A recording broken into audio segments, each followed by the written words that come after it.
Hello friends, welcome back to Pharma Info with Shivashish, right? So today's topic is synthesis, right? Synthesis of an anticoagulant, right? Anticoagulant, right? Anticoagulant. Anticoagulant, that means we can also call it as blood thinner, right? Blood thinner. That means which prevents the coagulation, right? And how this can prevent the coagulation, right? By antagonizing vitamin K. It can also be called as vitamin K antagonist, right? Vitamin K antagonist. We know the importance of vitamin K in the process of coagulation, right? So warfarin is an anticoagulant that we are going to study today, right?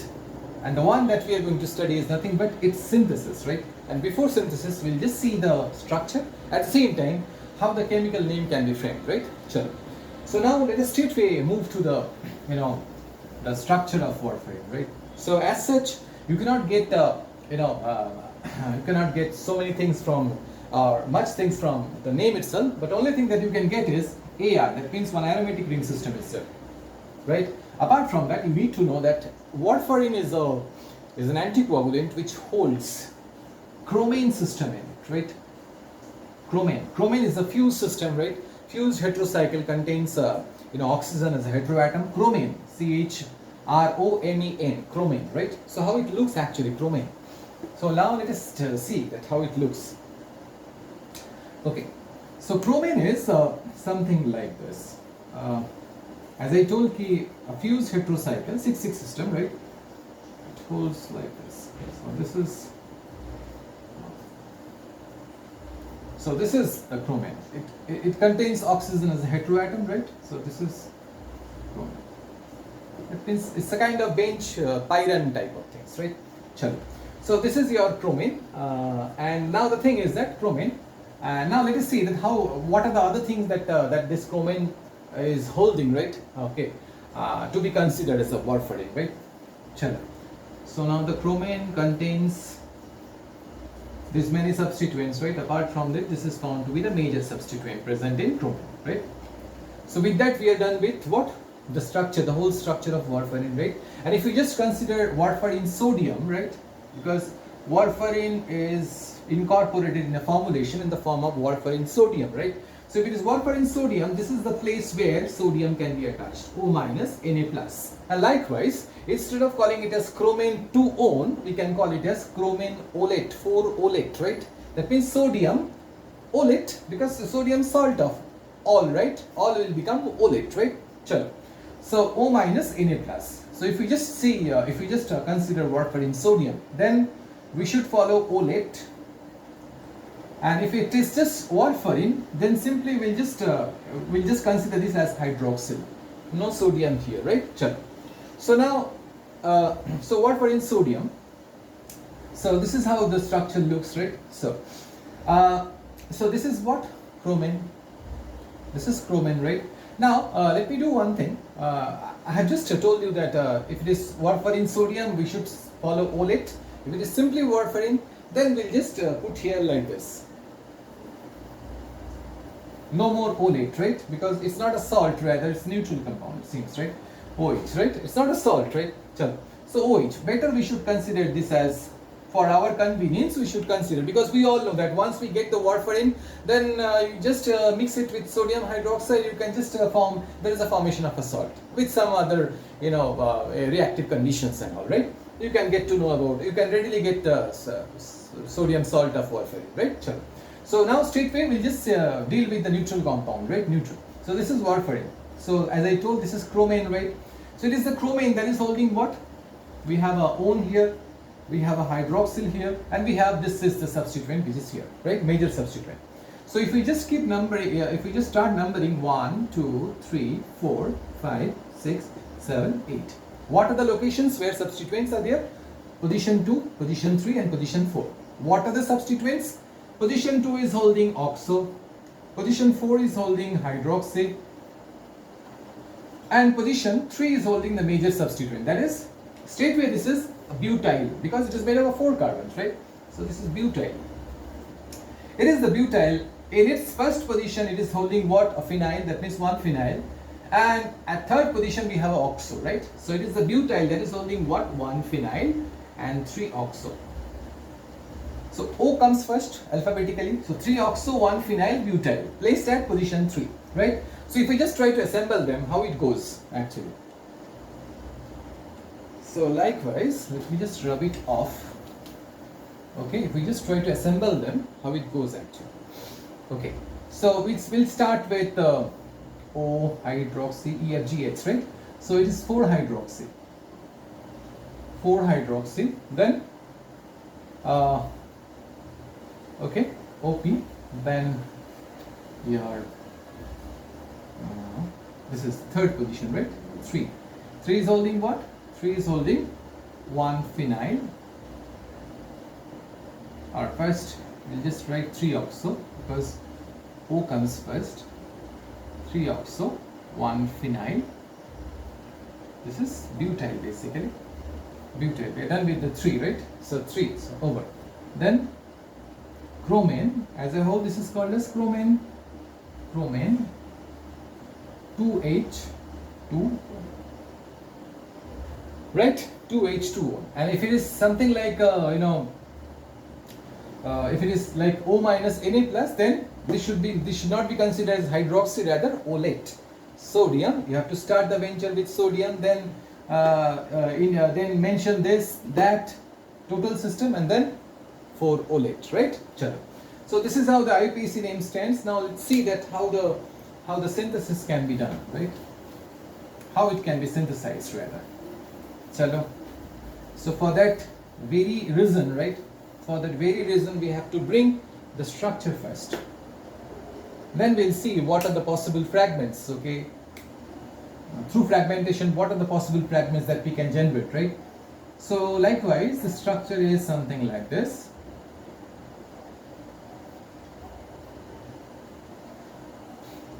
Okay. Okay. We have a phenyl here, we have CH2, we have another C double bond O, and we have another CH3, right? Chalo.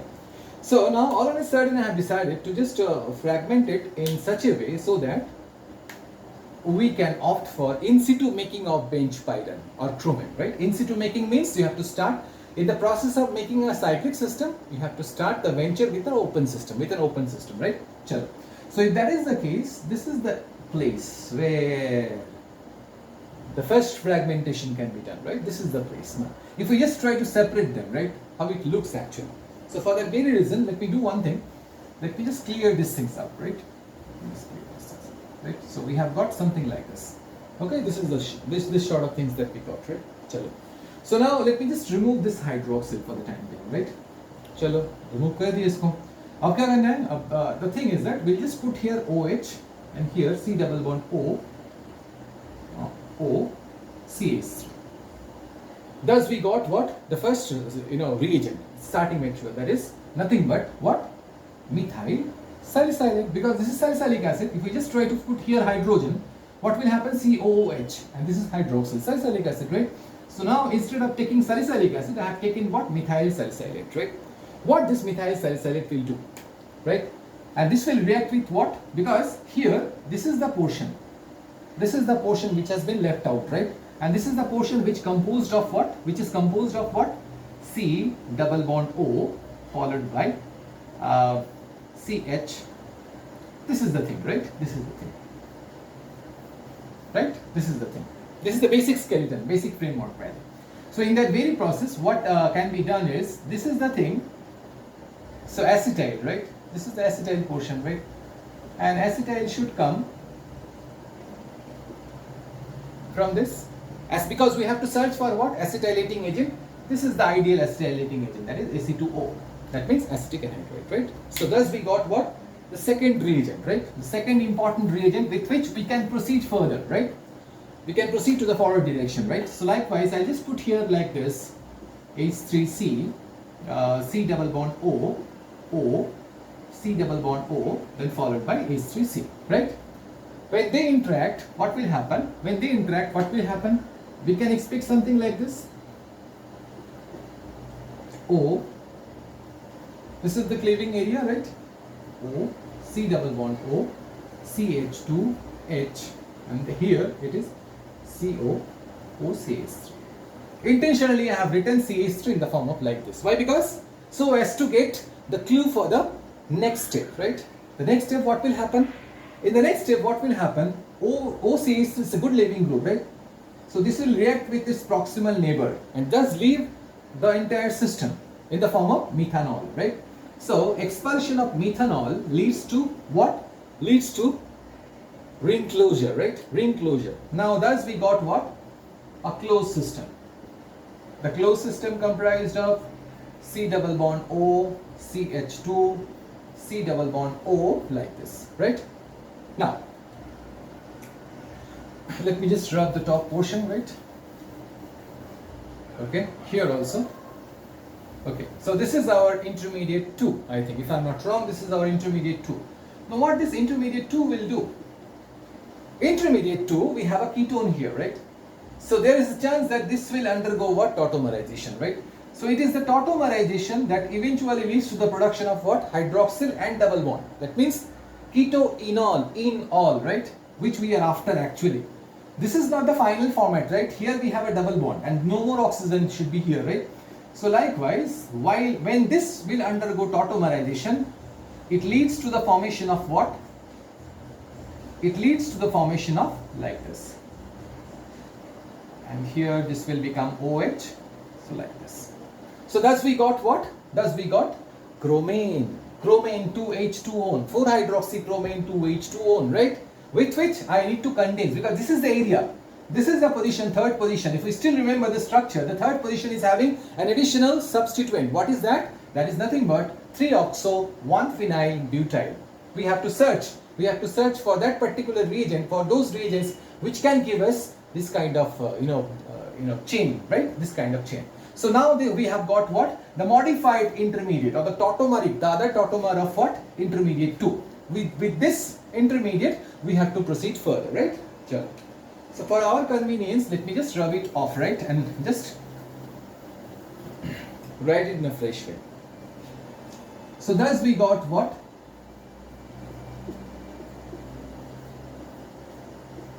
Here comes the application of what? Michael addition. Michael addition, right? What Michael addition suggests? Addition means what? Addition means, breaking off a pi bond and making of 2 sigma bonds, right? Chalo. If that is the case, and here what is the thing that we need here? Carbon with a phenyl, carbon, possibly like this, and this is the basic framework, right? Chalo. When and I have to give it a shape shape so as to it can so that this can be considered for Michael addition, right? So that means I need to incorporate a double bond here. The moment I am incorporating a double bond here, I have to just satisfy the valency with hydrogen here. Here also hydrogen, here methyl. So thus we got what? Thus we got the species which can be introduced so that the intermediate 2, okay, intermediate 2 can react, right? And the reaction is based on the principle of Michael addition, right? So we have a pi bond here, this has to be broken, right? Chalo. So this is what? This is another reagent, right? This is called benzyl acetone. What this benzyl acetone will do? Now, before introducing benzyl acetone or before exposing it to this particular reagent, this reagent or this intermediate 2 need to undergo ionization, right? And how this ionization can be done? Just introduce sodium hydroxide into the media in which this chromane is present, right? So what this NaOH will do? The OH minus will extract a hydrogen from this area, right? Thus making this area what? Anionic. When OH minus will act on this hydrogen, this will just try to drag one hydrogen towards it, right? And what will happen as a result of this, as a result of the expulsion of hydrogen in the form of H plus, what will happen? A minus charge will appear here, right? Chalo. So now we have got the modified intermediate 2, right? So what this modified intermediate 2 will do? The modified intermediate 2, being an anion, it will act on this carbon, right? This can be given to this. And what will happen to this pi bond? This pi bond will get broken and shipped from here to here. As a result of this pi bond of this carbonyl will get broken and go on top of this oxygen, right? Right? Chalo. So thus we got what? Intermediate 3. How it looks actually. For that I need to rub it off. चलो तो अब देखते हैं क्या क्या हुआ वहां पे. So we have a chromine ethers.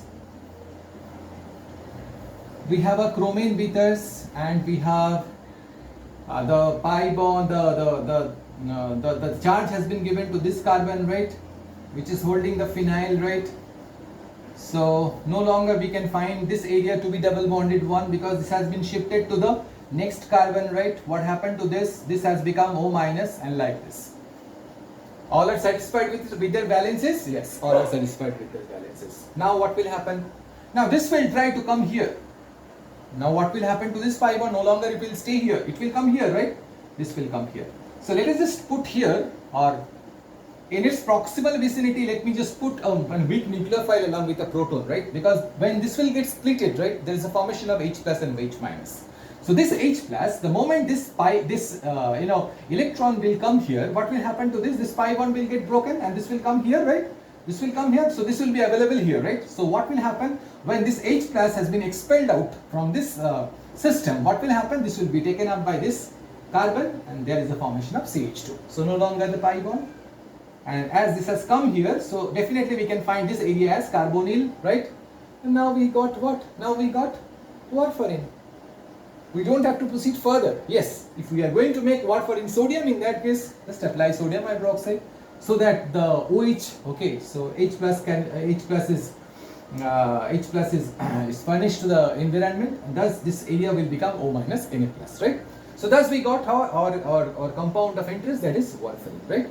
And if we go further to make warfarin sodium, I just told you that how this can be, how this can be converted to warfarin sodium, right? So this is your warfarin. So with that we are done with what?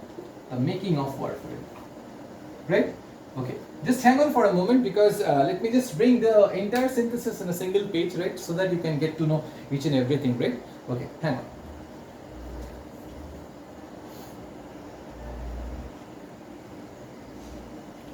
So here we are with the synthesis that too in a single page, right? Chalo. So now, as I said, initially we have to start the venture with methyl salicylate. It is the methyl salicylate that will react with acetic anhydride, right? The acetonium ion will come here and join here, right? So now what will happen? This hydrogen and methoxy, right? They will go off in the form of methanol, right? Now, once methanol will go off, then there is a formation of this diketo compound, right? Diketo compound. This will undergo tautomerization. So we have a tautomerization because this arrow indicates, right? Bidirectional arrow indicates tautomerization, right? The tautomerization leads to the formation of, this is the keto form, and now it has been transformed into enol form, right? Enol.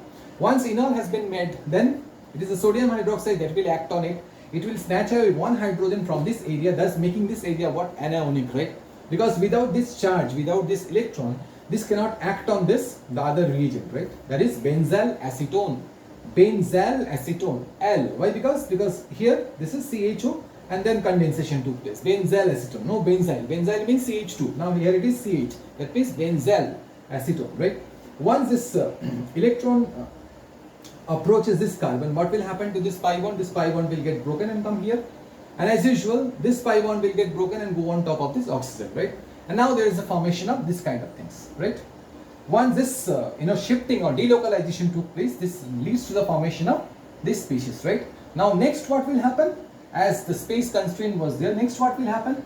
Water is there, right? This water, the H plus has been given to this carbon. Why? Because once this will come here, what will happen? This pi bond will get broken and come here, right? Once this will come here, what will happen? This H plus has been taken up by this carbon, right? And thus there is a formation of what? Warfarin. Warfarin, that is nothing but what? I'll just write it here. That is, yeah, that is.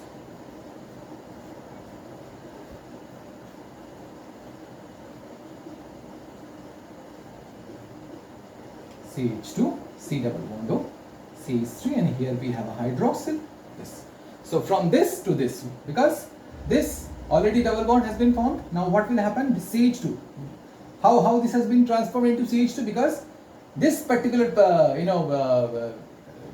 electron comes here. Once it comes here, what will happen? This pi bond will get broken, right, to satisfy the valency, and this will come here. the water has furnished one H plus. This H plus has been taken up by this carbon, so that there is a formation of CH2. Thus we got what? Warfarin. And if we want to proceed further, then treat this warfarin with sodium hydroxide. You can get to know, this can be transformed into O minus and Na plus. So with that we are done with what? The making of water.